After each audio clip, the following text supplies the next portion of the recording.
Donc bonjour à tous, ici c'est Jean-Jean, alias Jean-Jean la bricole, et sur cette chaîne on parle de crypto-monnaie, de minage, et aujourd'hui je vais vous parler de cette carte.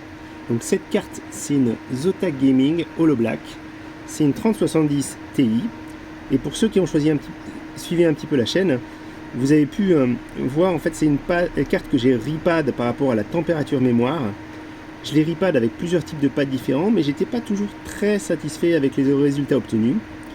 Et vous êtes plusieurs à m'avoir aiguillé vers l'autre solution qui existe, à savoir utiliser des pads en cuivre, donc des pads durs en cuivre, pour essayer de mieux dissiper la chaleur.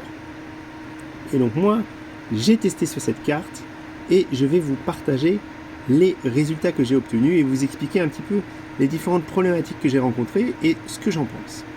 Donc pour ça, on va passer tout de suite de l'autre côté sur le bureau. Je vais vous montrer. Alors voilà, j'ai un petit peu avancé dans le positionnement des pads en cuivre. C'est vraiment très différent d'un iPad classique parce qu'en fait il faut vraiment qu'il n'y ait pas du tout de connectivité, donc il ne faut absolument pas que les pads touchent une partie où il y a des puces ici. Donc vous voyez en fait j'ai mis du scotch. C'est un scotch spécial qui ne laisse pas passer le courant. Donc c'est vraiment fait exprès. Je l'ai acheté avec. Et vous voyez en fait c'est très difficile à positionner. Donc pour ça en fait j'ai utilisé une petite pince comme ça. Pour les pads en fait, comme vous avez pu voir, j'ai acheté une boîte qui est ici. Le problème c'est que j'avais pas vraiment de pads de 2 mm. Donc ce que j'ai fait c'est que je suis parti sur un peu moins parce qu'il faut aussi compter à mon avis la dilatation du métal.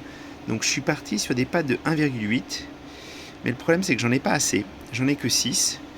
Et donc pour les suivants, ce que j'ai fait c'est que j'ai utilisé un pad un peu plus petit et j'ai rajouté un second pad pour faire à peu près la même hauteur. Donc c'est vraiment pas très précis. Au niveau donc des puces mémoire, celle qui me chagrine le plus c'est celle-là. Parce que vous voyez en fait on a cette partie-là. Attendez, je vais vous la montrer.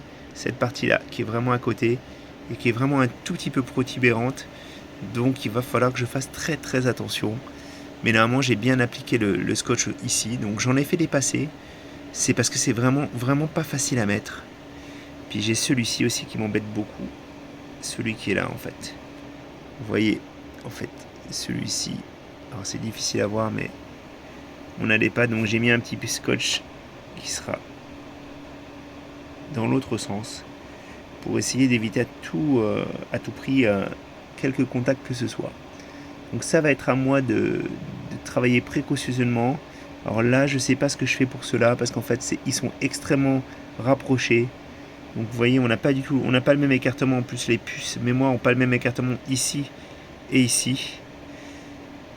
Et donc je pense que je vais laisser en l'état. Donc je vais commencer maintenant à remonter tout ça et puis j'espère surtout que je vais bien tout positionner, qu'il n'y aura pas de court-circuit. Donc déjà, les pads, les voici. C'est les pads que j'ai achetés sur Amazon. Donc j'avais commandé une seule boîte. C'est une erreur parce qu'en fait, j'en avais pas suffisamment de la même taille. Donc ce que j'ai fait, c'est que j'ai dû utiliser plusieurs pads différents, les assembler pour pouvoir finaliser la carte sans attendre. Voilà. Donc je vous montre maintenant, parce que je pense que c'est ce que vous attendez, les chiffres. Donc on va passer sur l'ordinateur. Donc pour les gens qui se posent la question, déjà, c'est écrit là. Les meilleurs pads thermiques, ils font entre 12 et 15. Alors, je ne sais pas ce que c'est exactement.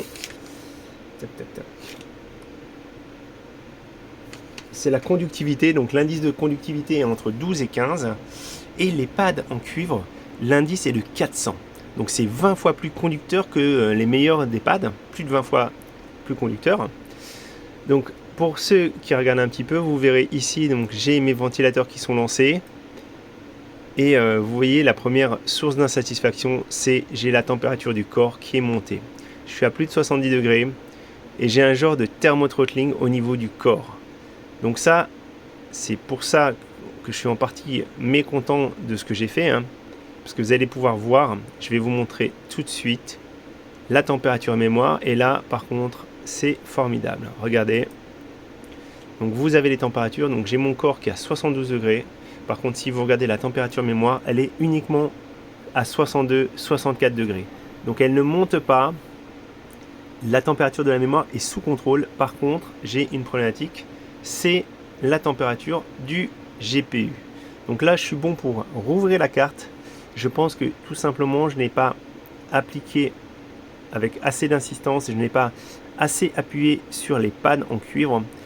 Et du coup, en fait, ils ne sont pas assez tassés, ce qui fait que le contact est mauvais avec le GPU au niveau du corps. Donc ça, moi, je vais rouvrir la carte. Par contre, je voulais vous parler de ça parce que c'est bien beau d'avoir fait le ripad, mais honnêtement, j'ai été extrêmement stressé pendant ce ripad. C'est quelque chose qui était... J'étais vraiment pas à l'aise par rapport aux composants, par rapport au fait que le cuivre soit conducteur.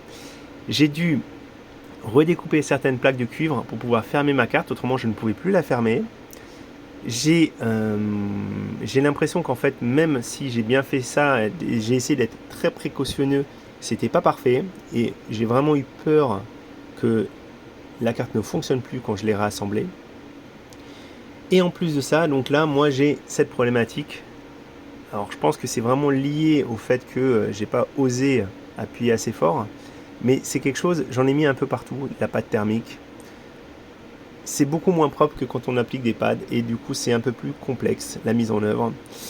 Alors du coup moi je suis vraiment pas très fan. Je pense que c'est à faire un peu en dernier recours. Normalement sur les cartes, les pads thermiques suffisent à réduire la température de la mémoire, de la DDR6X, parce que c'est vraiment ce type de mémoire qui est problématique. Donc je suis pas encore vraiment satisfait. Je vais rouvrir la carte, je vais réinstaller correctement les pads et surtout bien appuyer. Mais du coup c'est vraiment quelque chose d'un peu extrême et il faut vraiment pas se tromper. Donc là pour moi, j'avais installé des pads de 2 mm. Ce que j'ai fait, c'est que je suis parti sur des pads en cuivre de 1,8 mm et j'ai comblé le reste avec de la pâte thermique. Comme ça en fait, ça permet en fait d'avoir l'écrasement et de garder un petit peu de flexibilité, parce qu'en fait les pads en cuivre sont extrêmement rigides et en plus avec la chaleur ils peuvent se dilater. Donc moi j'avais peur que ça puisse endommager la carte. Donc là comme vous voyez vraiment la température mémoire, j'ai jamais eu ça sur aucune de mes cartes. Clairement c'est vraiment bien, 62 degrés, mais le corps me pose souci. Voilà.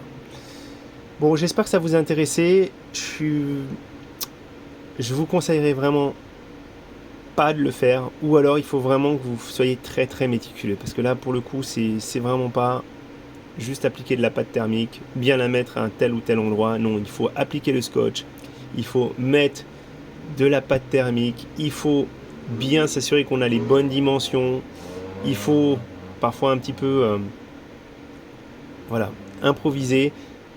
J'étais vraiment pas en confiance et je pense que vous, si vous vous lancez dans cette aventure aussi, il faut vraiment que vous soyez en confiance et puis il faut pas que vous ayez peur pour votre carte, parce qu'effectivement c'est stressant. Voilà, ben, c'était Jean-Jean alias Jean-Jean la bricole, j'espère que ça vous a intéressé et je vous dis à très bientôt.